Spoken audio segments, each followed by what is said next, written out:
नमस्कार, खबरें मध्य प्रदेश की में आपका स्वागत है। आपके साथ मैं दीपेश बरकले। इस कोरोना काल में कुछ अच्छा होता है तो बहुत अच्छा लगता है। तो चलिए बुलेटिन में सबसे पहले बात एक अच्छी खबर से कर लेते हैं। कर्मचारियों के लिए अच्छी खबर यह है कि प्रदेश के लाखों सरकारी कर्मचारियों के लिए कोरोना काल में बड़ी खुशखबरी प्रदेश सरकार लेकर आ रही है। शिवराज सरकार ने 7वें वेतनमान की तीसरी किश्त देने की तैयारी कर ली है। मुख्यमंत्री शिवराज सिंह चौहान ने इसके लिए घोषणा कर दी है। सीएम का कहना है कि कोरोना के समय आर्थिक व्यवस्था ध्वस्त होने के बावजूद सरकारी कर्मचारियों और अधिकारियों ने शिद्दत के साथ काम किया, वो प्रशंसनीय है और इसीलिए राज्य सरकार ने 7वें वेतनमान की तीसरी किश्त दीपावली से पहले देने का फैसला कर लिया है। साथ ही साथ 40,000 से कम सैलरी वाले जो कर्मचारी हैं उनको 10,000 का बोनस देने का भी ऐलान मुख्यमंत्री ने किया। मैं अपने कर्मचारी साथियों को बहुत धन्यवाद देना चाहूंगा। कोरोना काल में उन्होंने सरकार को पूरा सहयोग दिया। अर्थव्यवस्था ध्वस्त थी और इसलिए 7वें वेतन आयोग के एरियर की तीसरी किस्त जो हमें देनी थी वो भी हम नहीं दे पाए थे, लेकिन अब हमने फैसला किया है दिवाली से पहले 7वें वेतन आयोग की तीसरी किस्त की 25% राशि कर्मचारी भाई और बहनों के खाते में डाल दी जाएगी और इसी वित्तीय वर्ष में हम पूरे एरियर का भुगतान कर्मचारी भाई बहनों को कर देंगे। हमने ये भी फैसला किया है कि वो कर्मचारी जिनकी वेतन 40,000 रुपया मासिक से कम है उनको अब 10,000 रुपया त्योहार एडवांस दिया जाएगा और ये त्योहार एडवांस वो 31 मार्च तक कभी भी ले सकते हैं।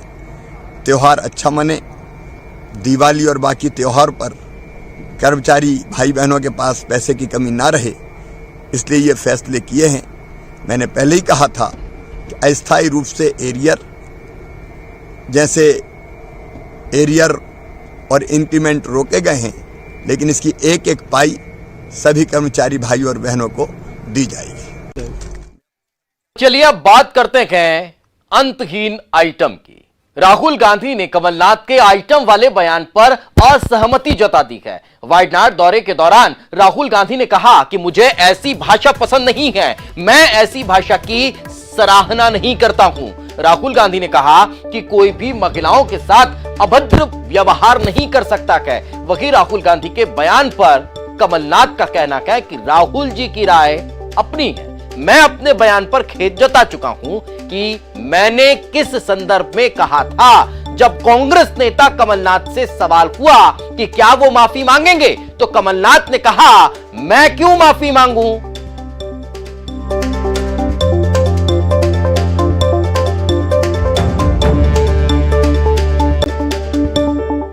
One cannot, Kamalnath ji is from my party, but I don't like personally the type of language that Kamalnath ji has used, and I don't appreciate it. I think it's unfortunate. अब वो राहुल जी की राय है और उनको जो समझाया गया कि किस संदर्भ में मैंने ये कहा था, मैंने तो साफ कर दिया मैं किस संदर्भ में कहा था, इसमें और कहने की आवश्यकता नहीं है। सर, क्या कमलनाथ जी आप माफी मांगेंगे इमरती देवी से? मैं क्यों माफी मांगूंगा? मैंने तो कह दिया कि मेरा लक्ष्य नहीं था किसी से किसी का अपमानित करना। अगर कोई अपमानित इससे एहसास करता है तो मुझे खेद है, ये तो कल मैंने कह दिया। लेकिन राहुल गांधी बोल रहे हैं, कमलनाथ शिवराज जी कह रहे हैं कि माफी मांगिए, माफी मांगनी चाहिए। ये शिवराज सिंह जी जनता के बीच में जाए और माफी मांगे। मैंने तो खेद व्यक्त कर दिया है। लेकिन सर राहुल गांधी नाराज हो रहे हैं इसके बाद। सर आपको क्यों चिंता है? अब जब पूर्व मुख्यमंत्री कह रहे हैं मैं क्यों माफी मांगूं, तो वर्तमान मुख्यमंत्री कह रहे हैं कि यह तो वही बात हुई ना, चोरी ऊपर से सीना चोरी। मुरैना के जौरा में सीएम शिवराज सिंह चौहान ने जनसभा को संबोधित किया। इस दौरान मीडिया से बात करते हुए उन्होंने कहा कि कमलनाथ चोरी करने के बाद सीना चोरी कर रखे हैं। उनके नेता राहुल गांधी गलती मान रखे हैं और माफी मांग रखे हैं, लेकिन कमलनाथ माफी नहीं मांगने पर अड़े हुए हैं। वहीं राहुल गांधी से सीएम ने सवाल पूछा कि क्या राहुल गांधी कमलनाथ पर कार्रवाई कर पाएंगे। इधर मंत्री नरोत्तम मिश्रा ने कहा कि राहुल गांधी के बयान के बाद दोनों के झगड़े खुलकर सामने आ चुके हैं।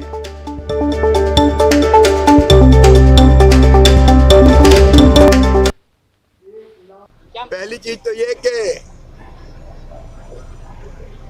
राहुल जी ने ये स्वीकार किया कि कमलनाथ ने गलती की। उनसे पहला सवाल यह कि गलती की तो आप कार्रवाई क्या करेंगे। और दूसरी, कमलनाथ जी चोरी और सीना चोरी, उनके नेता कह रहे हैं उन्होंने गलती की, वो गलती स्वीकार नहीं है। और ये आज भी अकड़ के दम्भ और अहंकार से भरे व्यक्ति सारी निर्लज्जता की सीमा तोड़ रहे हैं और कह रहे हैं कि मैं माफी नहीं मांगूंगा। ये कैसा नेता है? मुझे तो आश्चर्य है कि कांग्रेस ने अब तक अध्यक्ष क्यों बना रखा है। लोगों के झगड़े अब खुल के सामने आ रहे हैं। पहले राहुल गांधी का 10 दिन में 2 लाख कर्जा माफी का बात नहीं मानी। अभी वचन पत्र में उनका फोटो ही नहीं छापाया, फिर भूल सुधार करनी पड़ी। अब कमलनाथ जी हाईकमान की बात नहीं मान रहे हैं। और जिस व्यक्ति पर हाईकमान का भरोसा नहीं हो और जो व्यक्ति हाईकमान की बात नहीं मानता हो, उसका आप हश्र समझ लो क्या होने वाला है। मुंह चलाने में और सरकार चलाने में फर्क होता है। ये बात राहुल जी वाली अब धरातल पे आती दिख रही है और कांग्रेस रसातल को जाती दिख रही है। तो आइटम पर आर पार की लड़ाई सिर्फ शब्दबाण तक सीमित नहीं है, इस पर पत्रवार यानी कि चिट्ठियों से भी हमला चल रहा है। शिवराज और कमलनाथ के बीच चिट्ठीवार लगातार जारी है। चिट्ठियों के जरिए एक दूसरे पर हमले किए जा रहे हैं। कल पूर्व मुख्यमंत्री कमलनाथ ने सीएम शिवराज को पत्र लिखा था, तो उसके जवाब में सीएम शिवराज सिंह चौहान ने आज कमलनाथ को पत्र लिख दिया है। उसमें प्रवासी कमलनाथ का जिक्र है, प्रदेश के हित और जनता के बारे में सोचें, इस बात का जिक्र है। प्रदेश को सिर्फ लूट और खसोट का जरिया ना बनाएं, अपना और अपनी पार्टी के स्वार्थ की चिंता ना करें। एससी वर्ग की महिला पर अपमानजनक टिप्पणी पर माफी मांगने की सलाह भी मुख्यमंत्री शिवराज सिंह चौहान दे रहे हैं।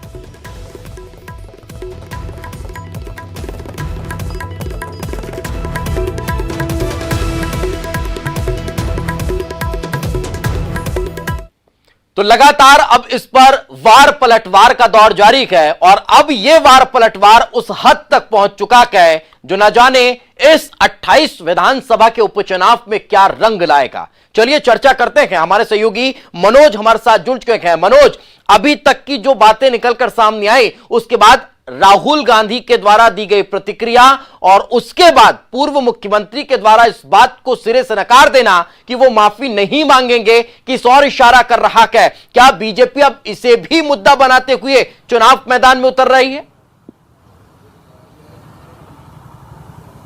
जी बिल्कुल, जिस तरीके का बयान सामने आया था उसके बाद लगातार बीजेपी हमले कांग्रेस पर बोल रही थी और अब जो है बीजेपी की तरफ से ये मांग की जा रही, चाहे वो नरोत्तम मिश्रा हो, शिवराज सिंह चौहान हो या फिर भूपेंद्र सिंह, इनकी तरफ से एक ही मांग की जा रही है और पूरी बीजेपी की तरफ से यही मांग उठ रही है कि कमलनाथ इमरती देवी से माफ़ी मांगे। हालांकि ये मांग इन बीजेपी की तरफ से की जा रही माफ़ी मांगने की, लेकिन दूसरी तरफ कमलनाथ से जब मीडिया ने सवाल पूछा तो उन्होंने कहा कि मैं खेद व्यक्त करता हूँ। माफ़ी मांगने की बात से उन्होंने एक तरीके से यहाँ पर इनकार किया, लेकिन जिस तरीके से राहुल गांधी का बयान इस टिप्पणी के बाद सामने आया, उन्होंने इस टिप्पणी के बारे में बात रखी और उसी बयान को लेकर, राहुल गांधी के बयान पर कमलनाथ ने भी जो है अपनी प्रतिक्रिया दी और उन्होंने कहा कि उनकी निजी राय है। यही अब इस बयान के बाद, राहुल गांधी और कमलनाथ के इन बयानों के बाद अब बीजेपी फिर से कांग्रेस पे हमलावर हो गई और लगातार नरोत्तम मिश्रा हो या भूपेंद्र सिंह, उनका ये कहना है कि अब जो है पार्टी को, कमलनाथ को हटा देना चाहिए, उन पर कार्रवाई करना चाहिए और अब ये पार्टी तय करना चाहिए कि पार्टी में राहुल गांधी का कद बड़ा है या फिर कमलनाथ का। बिल्कुल, लेकिन मनोज, इससे इतर एक बड़ा सवाल यहां पर यह खड़ा हो रहा है कि क्या बीजेपी ने अपनी स्ट्रेटेजी में कांग्रेस को घेर लिया है, उलझा लिया है? यही वजह है कि पूरी की पूरी कांग्रेस सिर्फ और सिर्फ डिफेंस करने में जुटी हुई है, बिसाहूलाल के मामले को लेकर अटैकिंग मूड पे नजर नहीं आ रही है। जी बिल्कुल दीपेश, आपने सही बात की, क्योंकि जिस तरीके का बयान जब कमलनाथ का सामने आया था उसके बाद जरा सी देरी नहीं हुई कि शिवराज सिंह चौहान का ट्वीट आ गया, उनका बयान आ गया, सभाओं से उनके नेता जो है कमलनाथ पर हमले बोलने लगे। लेकिन यदि हम बात करें कांग्रेस की तरफ से, तो कांग्रेस की तरफ से बड़े नेताओं के जो बयान थे वो काफी देरी से आए। बिसाहू लाल की बात करें तो बिसाहू लाल के मामले में जिस तरीके से बीजेपी को पर हमलावर कांग्रेस को होना चाहिए उस तरीके से नजर नहीं आ रही। जब कमलनाथ का बयान आया था तो लगातार पूरी की पूरी बीजेपी जो है कमलनाथ और कांग्रेस पर लगातार हमले बोल रही थी, बयान आ रहे थे, मौन व्रत रखा। लेकिन दूसरी तरफ बिसाहू लाल के बयान पर कांग्रेस की तरफ से इस तरीके के बयान जो है देखने को नहीं मिला। इस तरीके का आंदोलन कांग्रेस को इस मसले पर नजर आना था वो नजर नहीं आई और यही वजह है कि इस पूरे मामले में अभी भी कांग्रेस अपने आप को डिफेंड करती हुई नजर आ रही है और इस पूरे मामले में अभी भी कांग्रेस कहीं ना कहीं घिरती हुई नजर आ रही है। यही वजह है कि बीजेपी लगातार और ज्यादा आक्रामक होती हुई दिखाई देती है।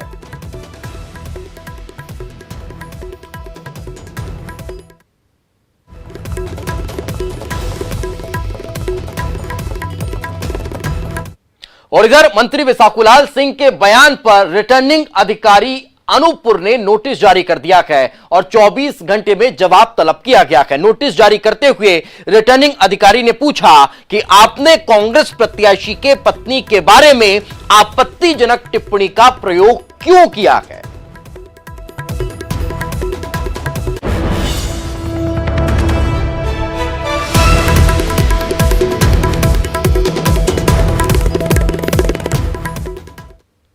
अनूपपुर में बीजेपी उम्मीदवार बिसाहूलाल सिंह के खिलाफ कोतवाली में शिकायत की गई है। महिला कार्यकर्ताओं ने कोतवाली का घेराव करते हुए बिसाहूलाल पर कार्रवाई करने की मांग की है और इस दौरान जमकर हंगामा करते हुए भी यहां पर कार्यकर्ता नजर आए।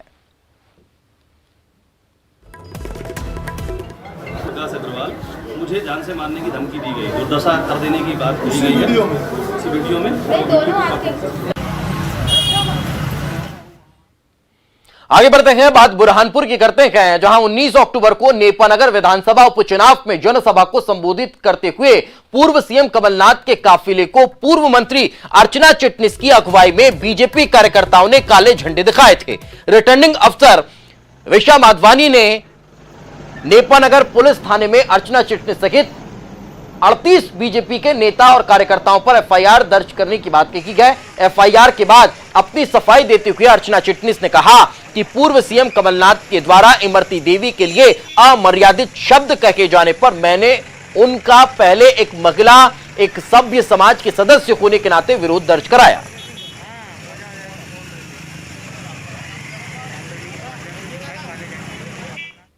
आगे बढ़ते हैं, प्रदेश की पर्यटन और आध्यात्म मंत्री उषा ठाकुर ने विवादित बयान दे दिया है। उन्होंने कहा कि मदरसों में कट्टर आतंकवादी पनपते हैं। उषा ठाकुर ने कहा कि राष्ट्र हित में बाधक इन मदरसों को बंद किया जाना चाहिए, साथ ही मध्याह्न भोजन भी बंद होना चाहिए। इतना ही नहीं, उन्होंने बंगाली बस्ती को लेकर भी कठोर कार्रवाई की बात कही है।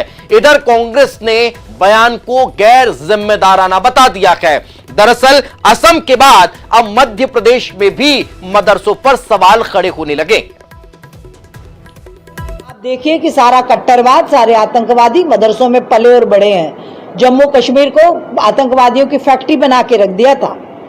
तो ऐसे मदरसे जो राष्ट्रवाद से, जो समाज की मुख्य धारा से नहीं जोड़ सकते, उनको हमें समुचित शिक्षा के साथ जोड़कर समाज को सबकी प्रगति के लिए एक साथ आगे ले जाना चाहिए। देखिए अभी असम में ये करके दिखा भी दिया, ठीक है ना, कि मदरसे बंद। राष्ट्रवाद के बाधा जो भी डालेगा, ऐसी सारी चीजें राष्ट्र हित में बंद होनी चाहिए। देखिए मुझे लगता है कि उषा ठाकुर जी की जो जानकारियाँ और ज्ञान है वो अधूरा है, और इस तरह के बयान देने के पहले उनकी पार्टी की जो केंद्रीय कैबिनेट है उसके अंदर जो मंत्री हैं cabinet minister R.K. Singh ji, उनके द्वारा केंद्र शासन और अदालत को दिए गए एफिडेविट के बारे में उन्हें जानकारी जरूर लेना चाहिए। तब उसके बाद इस तरह के विभाजनकारी, नफरत, जहर से भरे हुए बयान उन्हें देना चाहिए। प्रदेश में उम्मीदवारों के खर्चे की सीमा को बढ़ा दिया गया है। उम्मीदवार अब 2 लाख से ज्यादा खर्च कर सकेंगे। अभी उम्मीदवारों को 28 लाख खर्च करने का प्रावधान है। इसे बढ़ाकर अब 30 लाख रुपए कर दिया गया है। आपको बता दें कि कोरोना संक्रमण रोकने पर खर्च होने के कारण यह राशि बढ़ाई गई है, यानी कि 2 लाख रुपए और ज्यादा अब इसमें ऐड किया गया है।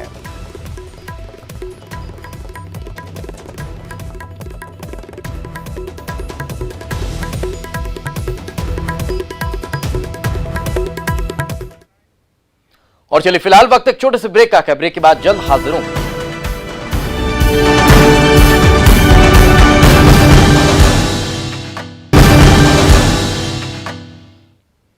ब्रेक के बाद एक बार फिर आपका स्वागत है। सागर के रैली में किसान ने खेत में फांसी लगाकर जान दे दी। परिवार वालों का आरोप है कि किसान पर कर्ज था और वो कर्ज के दबाव से बेहद परेशान था। आपको बता दें कि अकेले रैली विधानसभा क्षेत्र में किसानों की खुदकुशी का यह तीसरा मामला है। वहीं मामले में तहसीलदार का कहना है कि अभी पता किया जा रहा है कि आखिर क्यों किसान ने खुदकुशी की है।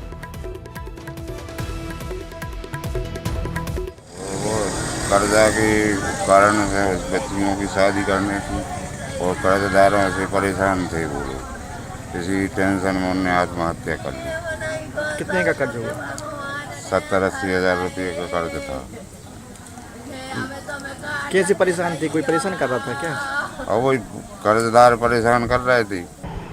सुदामा और पिता विष्णु ने अभी फांसी लगा ली है किसान ने, तो उसके अभी तहसीलदार को हमने निर्देशित किया है कि वहाँ पर जाएं, उसके घर वालों से पता करें उसको क्या समस्या थी और उसकी खेती संबंध में या फिर उसके परिवार को सहायता मिल रही थी नहीं मिल रही थी, इसके बारे में पूरी एक रिपोर्ट बना के प्रस्तुत करेंगे। उसके बाद जो भी उसमें पॉइंट आएंगे, तथ्य आएंगे, वो आपको बताएंगे। बात बैतूल के जिला अस्पताल की, जहां पर अस्पताल की घोर लापरवाही सामने आई है और अमानवीयता भरा चेहरा यहां पर देखने को मिला है। दरअसल सोमवार की रात 10 बजे एक एम्बुलेंस से प्रसव पीड़ा से कराहती महिला को ट्रामा सेंटर के गेट पर उतारा जाता है और गर्भवती की मां बदहवास इधर उधर गुहार लगाती रहती है, लेकिन उसे पर्ची लाने के लिए भेज दिया जाता है। इस दौरान कोई भी गर्भवती को वार्ड में ले जाने के लिए जहमत तक नहीं उठाता और महिला को खुले में ही प्रसव हो जाता है। नवजात जमीन पर रोते हुए लौटता रहता है। बाद में उसे अंदर ले जाया जाता है। फिलहाल जच्चा और बच्चा दोनों अपनी किस्मत की वजह से और भगवान के आशीर्वाद की वजह से स्वस्थ हैं। वहीं ड्यूटी पर तैनात डॉक्टर अब एम्बुलेंस चालकों पर लापरवाही का ठीकरा फोड़ रखे हैं। आपको बता दें कि इस मामले में एक आशा कार्यकर्ता को नौकरी से बर्खास्त कर दिया गया है। रामनगर की जान कर लिए ना, उसके एग्जाम है 25 के बाद। अच्छा, तो वो एग्जाम देके और फिर आ जाएगा।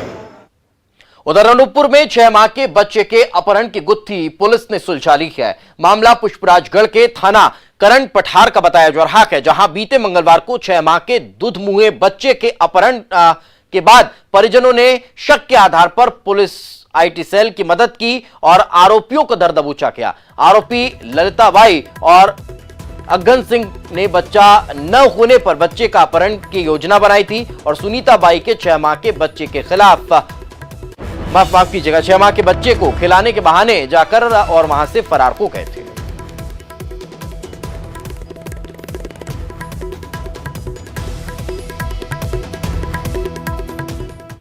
दमोह में दुर्गा उत्सव समिति के रामलीला कार्यक्रम में फूहड़ डांस का आयोजन हुआ। इस फूहड़ डांस का वीडियो अब जमकर वायरल हो रहा है, जिसके बाद पुलिस ने कार्रवाई की है। बताया जा रहा है कि फतेहपुर गांव में दुर्गा उत्सव समिति द्वारा बीती रात को रामलीला कार्यक्रम का आयोजन किया गया था और फूहड़ डांस देखने के लिए भीड़ बेकाबू हो गई। इसी दौरान किसी ने डांस का वीडियो बनाकर सोशल मीडिया पर वायरल कर दिया और जैसे ही पुलिस को इसकी जानकारी लगी, कार्यक्रम को बंद कराया गया। कार्यक्रम को बंद कराने के विरोध में भी हंगामा यहां पर होता हुआ दिखाई दिया और भारी संख्या में लोग फतेहपुर चौकी में पहुंचकर वीडियो वायरल करने वाले के खिलाफ कार्रवाई की मांग करने लगे।